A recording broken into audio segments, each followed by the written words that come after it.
Hey guys, today I will talk to you guys about what I've learned from Walter Isaacson's Leonardo da Vinci biography. First of all of Walter Isaacson's work and his books are amazing.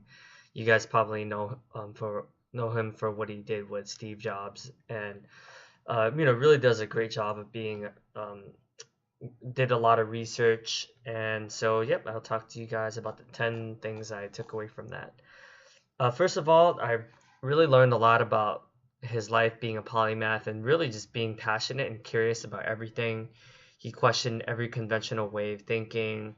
Like, for instance, is the way the city is built, like city planning, is it efficient enough? Are the drains ditching?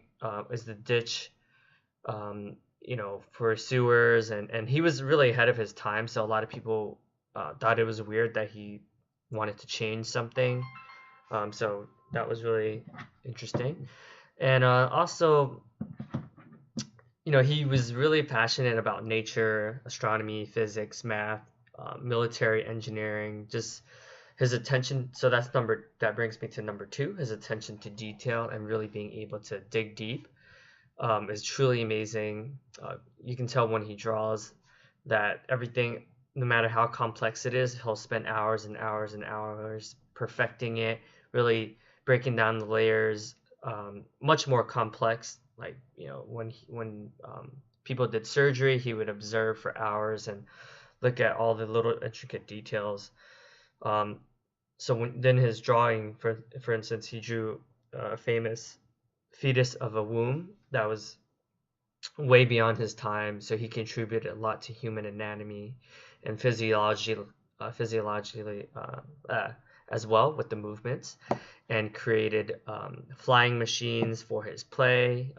Being a director of plays for royalty, and so that brings me to for the third one, which is culture, really dealing with people and royalty, and just obviously he's well known for the Mona Lisa and many other paintings. That's what he's traditionally known for, but that's really just maybe even 5% of his life if you really take a deep dive into what he's created.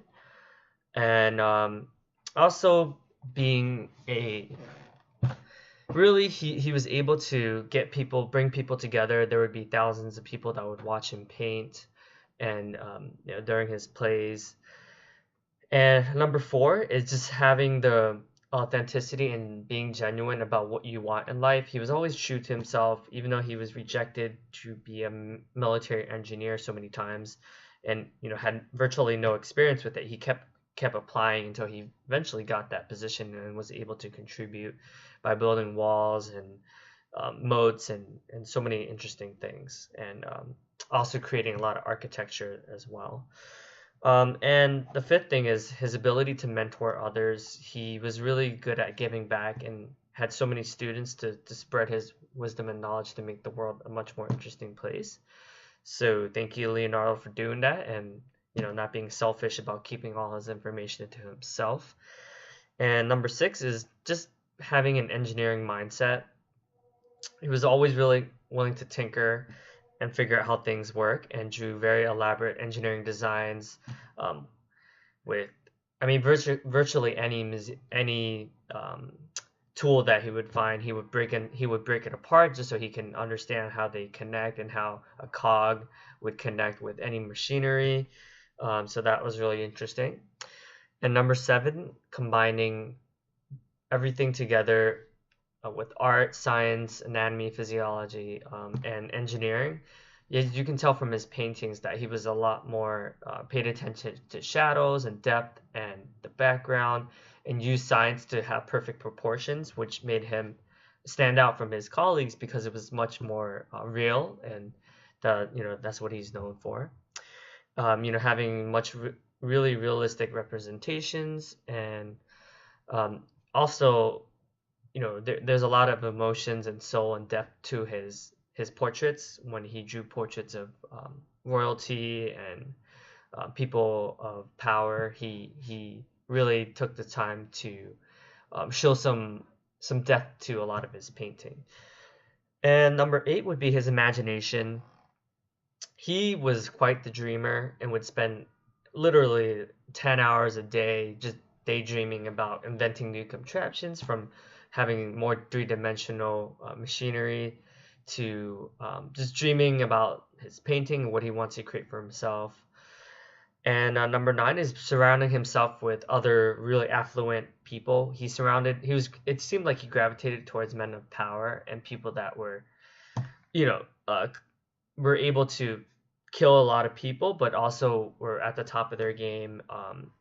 He's working with Michelangelo and a lot of dukes, and he was really be able to be diplomatic because of there were so many wars during his lifetime. But since he was such a valuable and inspirational figure, obviously everyone wanted to be surrounded by him and his peers. And so that brings me to number nine. Just really.